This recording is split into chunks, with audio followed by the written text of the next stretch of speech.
We're going live. We're live, Bubbles. And we got cookies. Cookies everywhere. Cookies. That's why I'm late this morning. Hey, good morning. This is the 5 a.m. Mester Scrum Show. I am Greg Mester, Scrum Master and Agile Coach.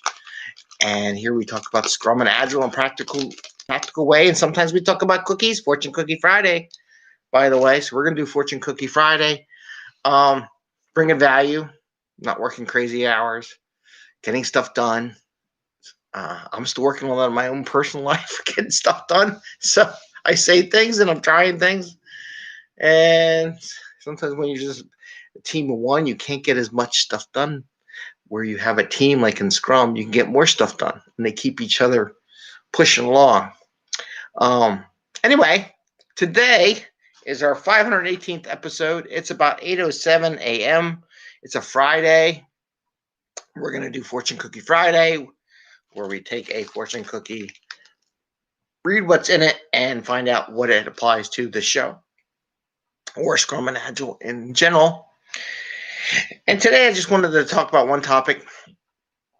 Planning for buffer is not waste, is not Muda, and why, and talk about that. Some people think if you put a buffer in there, there's waste associated with that.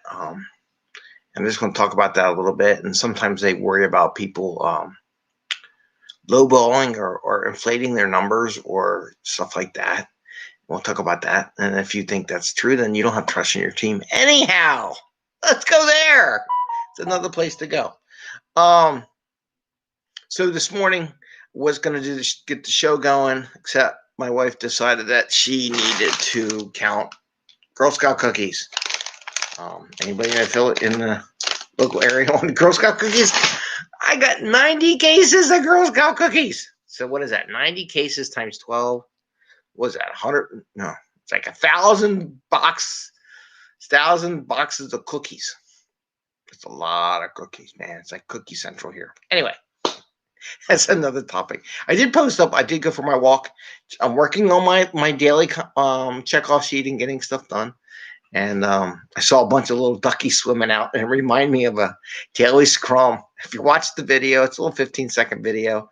You see these little duckies over one side getting there, and I envision them as like the scrum master and a couple people, maybe the manager and everybody, or maybe the agile coach over there. And then I see all these little duckies swim across.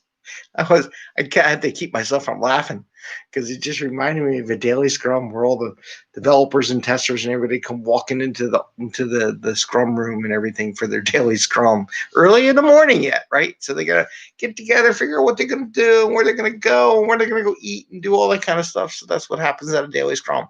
So if you ever want to know what happens at a daily scrum, it's what happens with the little duckies. They get together to figure out where they're gonna go, what they're gonna do, and then where they're gonna go eat.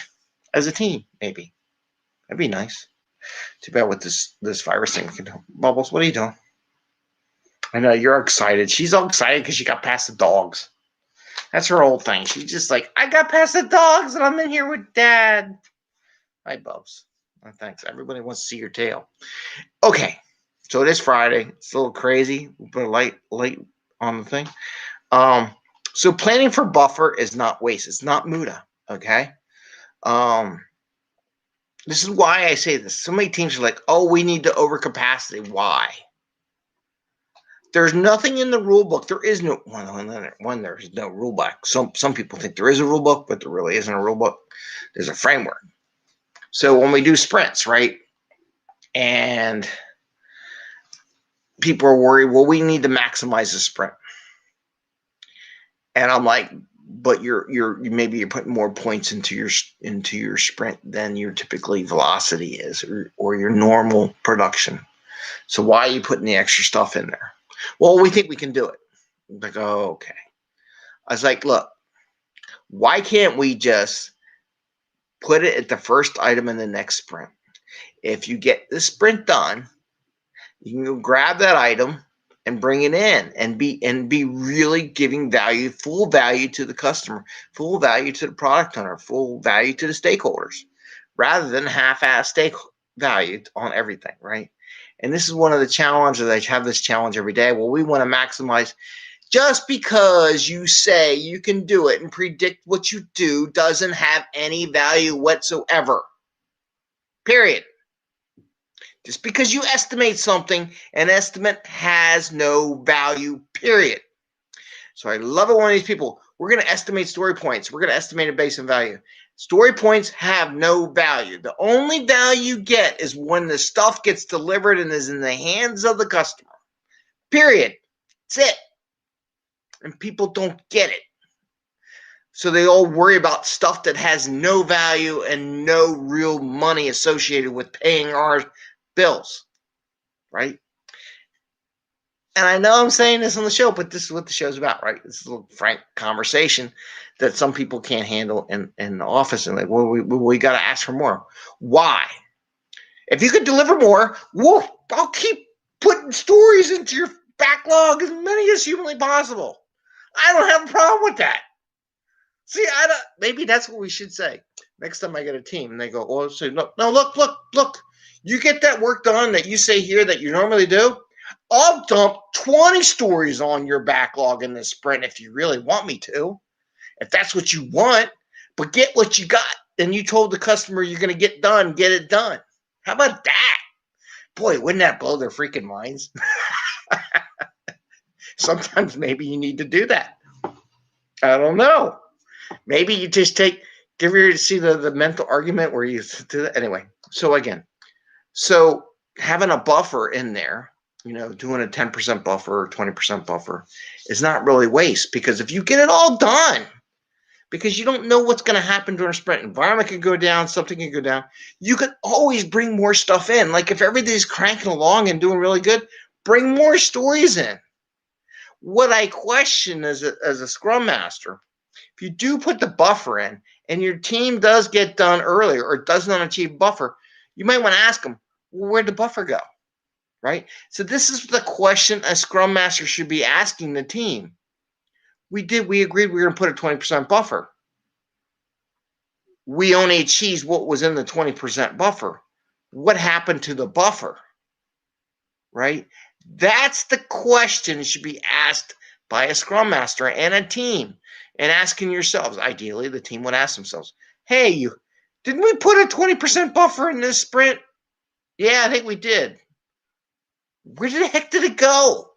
What did we spend that buffer on? What did we do wrong that we didn't know that was coming that caused us to have a 20% buffer going away? Now, if the answer was, well, we got everything done early, like 3 days early, so we put a couple more stories into our sprint, and then that got us up to our normal velocity. That's awesome, right? And that's a good thing to know. So, yeah, we were pretty good. We got done a couple days early. Maybe we're more comfortable when we don't need a 20% buffer anymore. Maybe we just need a 10% buffer, right? And because we're really getting good at delivering the stuff. So that's what you need to think about it. I just want to put 2 little points here. Because not finishing work creates Muri and Mura for your team. And I'll talk about that in another thing. And they go along with the Muda. But for your own team, when you overcapacitize, when you overpromise, when you don't give yourself any buffer, you get Muri and Mura on your team. And we'll talk about that on another day.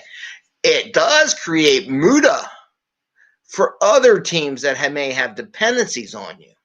And the Muda is the waste. And I want to talk about that just a little bit, and then we'll do the fortune cookie. Why do I say it creates Muda for other teams? And the other ones are different. And I think I'll do a show on that one because it's interesting topics. Muda is waste for the other team because the other team may have started work on something in their sprint, anticipating that the work you're doing in your sprint will be done so that the two get done at the same time and their software works. If you do not deliver what you promise, the other team's software is not going to work. Therefore, create a Muda, waste. They worked on something that couldn't get delivered to the customer. Does that make sense? People don't get this. I mean, if you're in a team and you don't have any dependencies, no relationship with any other team on the planet, one, you don't need the scale, right? There's no scaling needed for your team and your organization whatsoever. But the other thing is all you're making do is promises to your customer, and then when you don't meet your promises, we'll see how long your one little team lasts, right? So that was my topic for today. I just wanted to explain that with the whole buffer. Everybody's so worried about buffer. Everybody worries about people sandbagging their estimates and stuff like that. And when you say that, it means you do not trust your team, nor does your team trust you. That's a deep discussion because I heard some very experienced coaches say that the other day. And I'm like, ooh, we have a trust problem. We have a major organizational problem that people are sandbagging and floating their numbers because they don't trust anybody. They don't believe that you're going to fulfill your promise of not adding more scope later on during the sprint. Think about that. Anyway, it's Fortune Cookie Friday, Bubbles! Yay, Bubbles! Hi, Bubbles. She's so happy. She's like, I got past the dogs. I got to hang out with my daddy. You haven't done that like in 2 months. I mean, yeah. Okay, I'm being goofy. Should have been a month. We're in January, right? All right. So the Agile accountants have sealed in this plastic bag a fortune cookie inside another sealed envelope, a message. As you can see, the message to us about Agile and Scrum. And our job is to interpret this message and apply it to whatever we talked about today, which I have no idea, or Agile and Scrum. So this is the luck of the draw. So we're going to open this cookie. And it looks like it's stuck. It's coming. It's working on the way. Uh-oh. I got to break the cookie again. Okay. We broke the cookie. There we go. We got the message. And we got cookie particles all over my computer. All right. So what's it say? What's the Fortune Cookie Friday say, Bubbles? Can you read this to us? Meow, meow. No. Although you are lucky in money, be careful in investment decision. So there you go. Ooh, ooh, ooh. So, although you are lucky in money, be careful of investment decisions. Could we apply that to what we just talked about? Maybe we're lucky we're really good at what we're doing. So we're going to invest and say, hey, we can deliver a lot more stuff in our sprint. You could relate that. You could do that. Where be careful with those investment decisions. People are going to invest on the other teams building something that had, this is good, that has a dependency on a team that consistently has a problem of not delivering 20% of their commitment. Nice. How about that one? That's a good one, and I got it all twisted in. So here you go. Although you are lucky in money, so you're doing really good on your team, and you're really producing your account, be careful on investment decisions. Be careful on putting a piece of work in a sprint that has a dependency on a team that has a tendency to not make like 20% of their promise. How about that? That's pretty good. I like that one. So just be careful out there because it does create Muda. Make sure that you have, if you're on one Scrum team, and you got a dependency on another Scrum team, make sure you go walk over to this other Scrum team and find out where your dependency story is on their list of work to be done. Is it at the beginning of the list on the first day, or is it the bottom of the list? If it's at the bottom of the list and that team has a 20% probability of not completing that commitment, you're probably in the 20%, right? So don't invest a lot of time and effort. This is really good fortune cookie. Really tied really well into what we were talking about. So don't tie that your investment in that sprint, in that story that has a dependency on a team that has a 20% chance of not completing 20% of their backlog for the sprint, right? Because then you're investing all that time and effort. Muda becomes Muda because they didn't do their part of the job. Therefore, you don't get any value for the work you just did. Therefore, creating Muda. That's scary. Those Agile accountants out there really know their stuff. I don't know. Maybe they go, do you think they go read my book? Because I wrote this a while ago. And like I said, I write these a week ahead. Anyway, we're at the 15-minute mark, the end of our daily scrum. I just wish you all a happy Friday, happy scrumming. Bubbles is all excited. And I don't know. Have some fun this weekend. Enjoy life. And take care. I wish you all health and happiness on this Friday. Amen. All right, Bubbles.